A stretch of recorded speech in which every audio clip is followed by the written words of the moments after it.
The human mind is an interplay of conscious and unconscious processes, of thoughts, of perceptions, of hidden currents that shape our experience.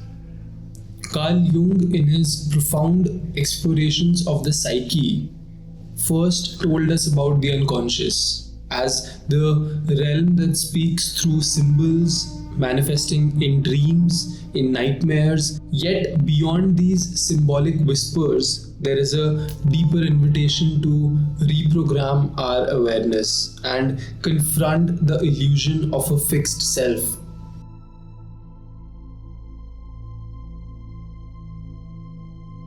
So it's easier to observe someone else's shadow before acknowledging your own.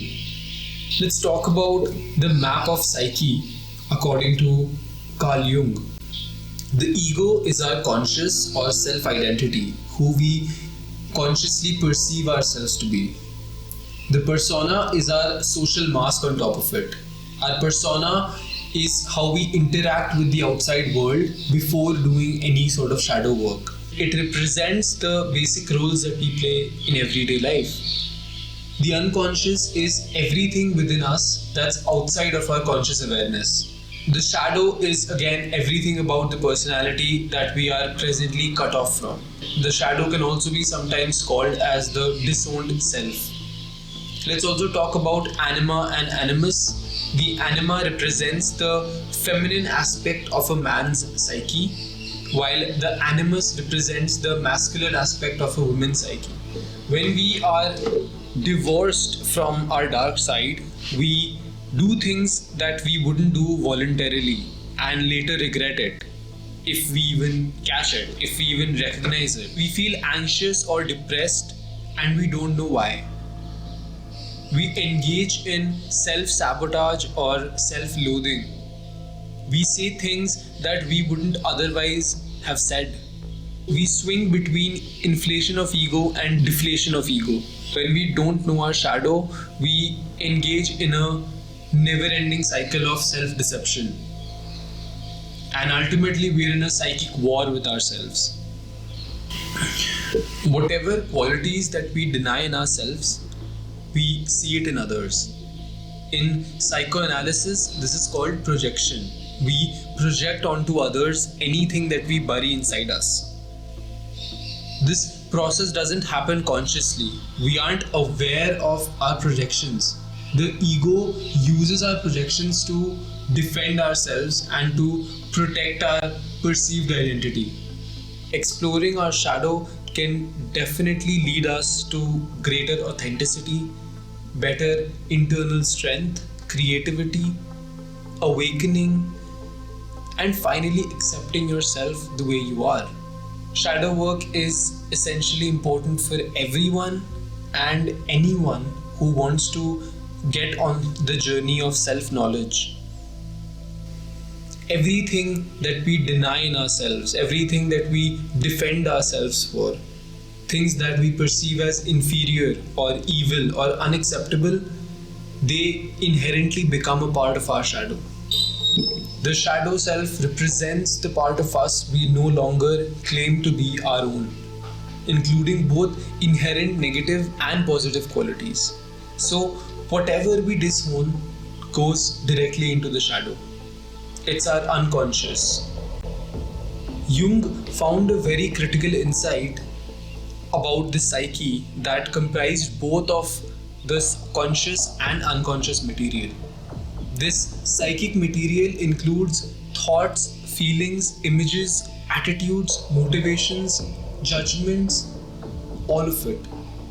Shadow work is the process of making the unconscious conscious. We gain awareness of our unconscious impulses and then choose how to act on them. We begin the process when we take a step back from our normal patterns of behavior and observe what is happening within us. The next step is to question. When we observe ourselves reacting to psychological triggers or events that prompt an instant and uncontrolled reaction within us, we must learn to pause and ask ourselves, why am I reacting this way? This teaches us to backtrack through our emotions to our memories, which hold the origins of our emotional programming. Perhaps the biggest issue people face when confronted with the shadow is the question, am I a bad person? Acknowledging the shadow means acknowledging that we contain darkness. Reviewing your childhood is also an important step because most of your undesirable traits and behaviors stem from it.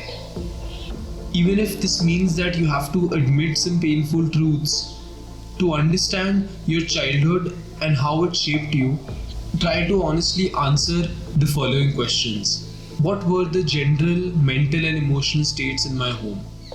Did I grow up generally in a loving environment or a hostile environment? How is that impacting me today? Who was there for me when I needed it the most? Who did I love the most and why? How was my relationship with my parents? How was my mother behaving towards me? How was my father behaving towards me? How were my parents reacting when I expressed my emotions? Did I have the freedom to self-expression?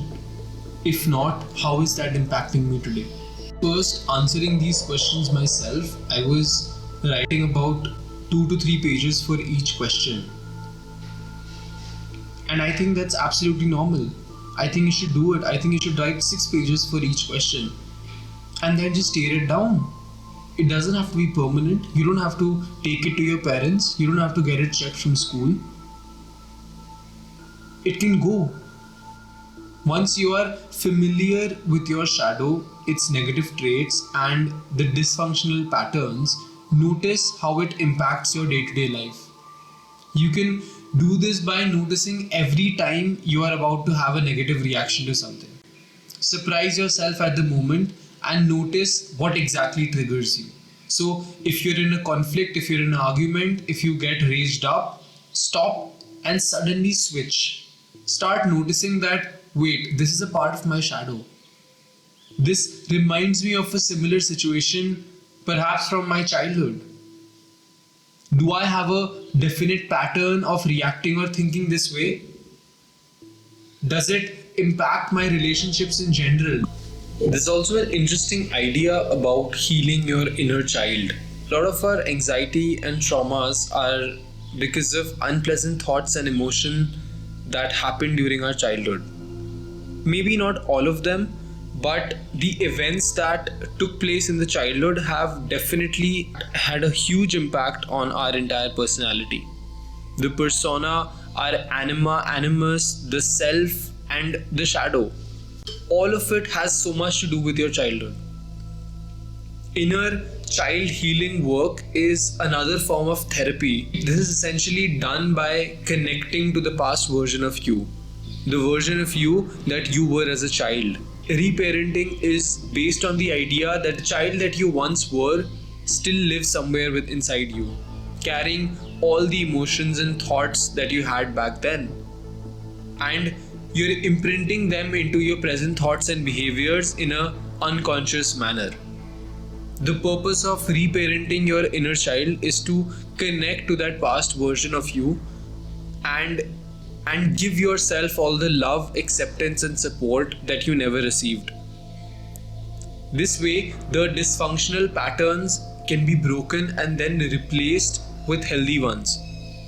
Reparenting can be learned from books or online materials, but I suggest that you start working with a therapist in case you want to look deeply into this. Lastly, humble yourself. Ego is the opposite of a healthy self-esteem. Healthy self-esteem is based on knowing your weak and strong points, while fully accepting both of them. One technique I suggest for humbling yourself is to pay attention to other people's behaviors you look down on. This takes a lot of honesty and self-awareness because you have to be able to admit that deep down in your heart you do look down on someone. Then try to put yourself in their shoes. I promise this will help you to understand the reasons why someone chooses a certain behavior, and it will help you to stop looking down on them, essentially lowering your ego.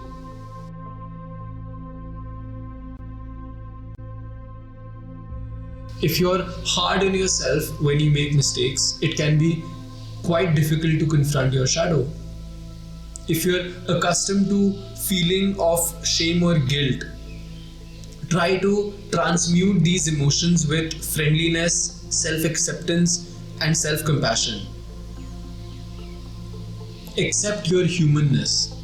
Remember that we all have a shadow. Even the most perfect beings, even the yogis, even the Buddha, everyone has a shadow. Everyone is in this soup together. Hence, no progress or growth is possible until the shadow is adequately confronted. And confronting it means more than merely knowing it. It's not until we have been truly shocked into seeing ourselves as who we really are, instead of what we wish or hopefully assume we are. So, all of this begins with you. When you work to heal and integrate your shadow, you find that you stop living so reactively and unconsciously. Doing deep inner work may seem like a self-absorbed process, but you'll come to find that at the very core of it, it truly becomes about so much more than just you. When you save your shadow, you save the world.